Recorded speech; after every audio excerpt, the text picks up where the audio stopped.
Will the Bengals take down the Ravens and advance to the divisional round for the second straight season?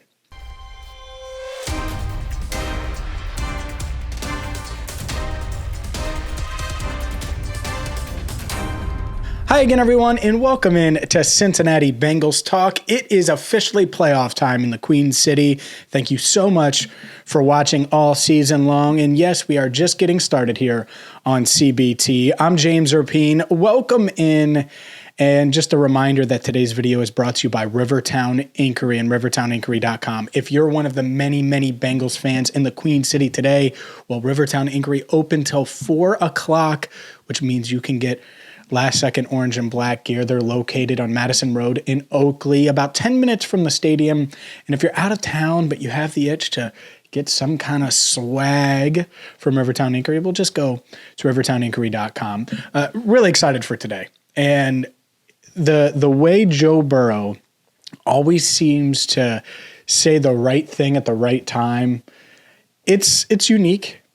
And it's why this city loves him. And he said an awesome quote, something that I know a lot of Bengals fans love to hear, love to see. We posted it on our social channels on Saturday night. We wrote about it at allbengals.com. But Joe Burrow praising Zach Taylor, calling him the best head coach in the league, in an interview with Maria Taylor of NBC Sports, praising this Bengals front office and saying that he wants to be in Cincinnati for his entire career. I'll read the exact quote for you. He said, quote, "My plan is to be here my whole career, and hopefully Zach is here my whole career, and hopefully a lot of our guys are around for as long of my career as they can be." And this was in response to him saying that the championship window is his career. And I love this. I love this for a variety of reasons. One, it just gives the city, it gives the fan base, it gives everybody an extra jolt. Not that you needed an extra jolt, but an extra jolt. And it really hammers home Joe Burrow's thoughts about this team going into the postseason, about where his confidence is. Because I'm sure some were rattled by last week, and the past couple of weeks have been weird. This offense has been up and down in games, whether it's the Buccaneers game or the Patriots game or last week against the Ravens.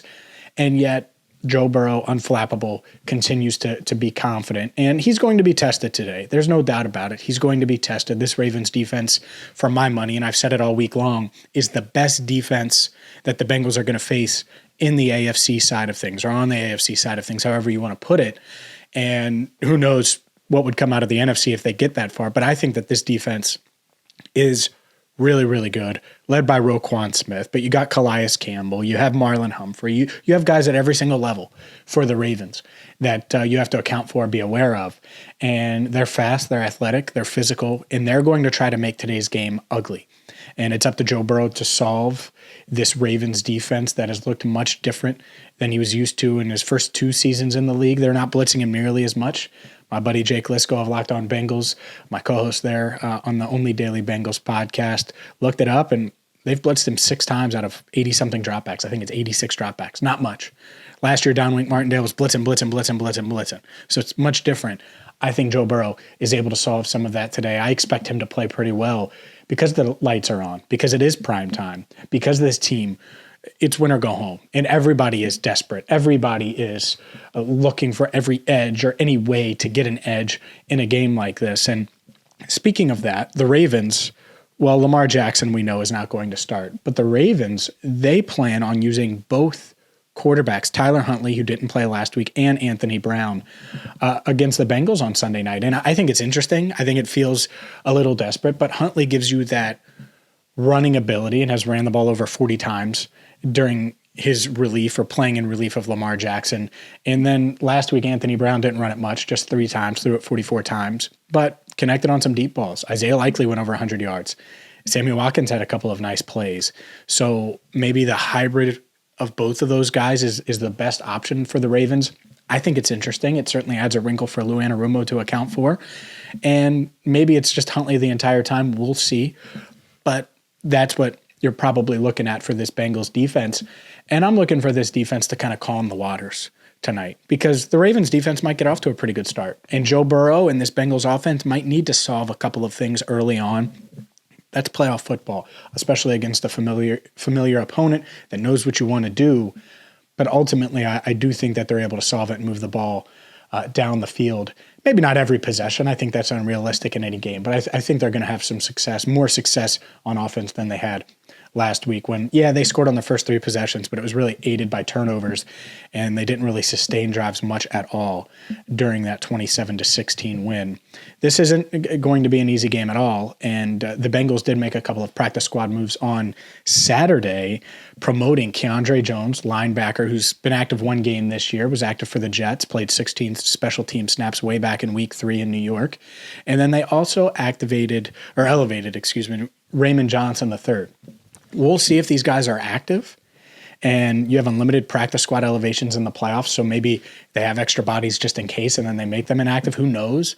But both guys active, and if that's the case, then who's inactive? Just something to pay attention to monitor, to follow ahead of this matchup. Inactives will come out if the kick is at 8:15. Inactives will post them at 6:45 on allbengals.com, so we will have you covered there as well. But this game is exciting. And one other thing, the coin flip aspect of this, I know this has been a huge topic in recent weeks. One thing Burrow said to Maria Taylor, he said that's not extra motivation. It doesn't give him a chip by any stretch. And he downplayed it. And I think that's good leadership, because now it doesn't matter. It's irrelevant. The coin flip thing, you could talk about it, I could talk about it, but in that locker room, it should be irrelevant.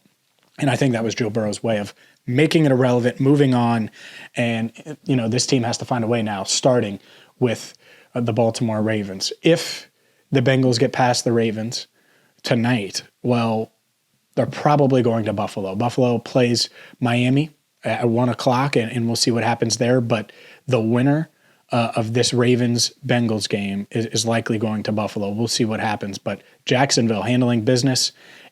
Unless Miami upsets Buffalo, Jacksonville will go to Arrowhead and play Kansas City next week. And the Bengals could end up going to Buffalo to play the Bills. But they got to win. And we'll see if they can get it done. We're going to have you covered all things Bengals right here on Cincinnati Bengals Talk as we get closer and closer to 30,000 subscribers. Tell a Bengals fan today that you see about Cincinnati Bengals Talk. Tell them to subscribe, because you're going to get coverage here that you're not getting anywhere else. Post-game interviews from Joe Burrow, of course, Zach Taylor, Jamar Chase, T. Higgins, other post-game reaction. Elise, Jesse, and I will have your post-game wrap-up as well, reacting to this game. So stay up late with us. I know it's a Sunday night, but we're going to have coverage that no one else has. And then on Monday morning, if you missed anything, if you had to go to bed, if you have to wake up early for work, well, check out the channel, because there's going to be a lot right here on CBT for you. Shout out to Rivertown Inkery and rivertowninkery.com. Doug and his team do an awesome job. Make sure you check them out and really support our sponsors. It helps the channel, and it helps a local business right here in Cincinnati. For Andrew Fox Miller, I'm James Rapien. We will talk to you after the game, where it is Bengals, it is Ravens. It's playoff time as the Bengals look to advance in the playoffs in back-to-back years for the first time in franchise history. We will talk to you after the game right here on Cincinnati Bengals Talk.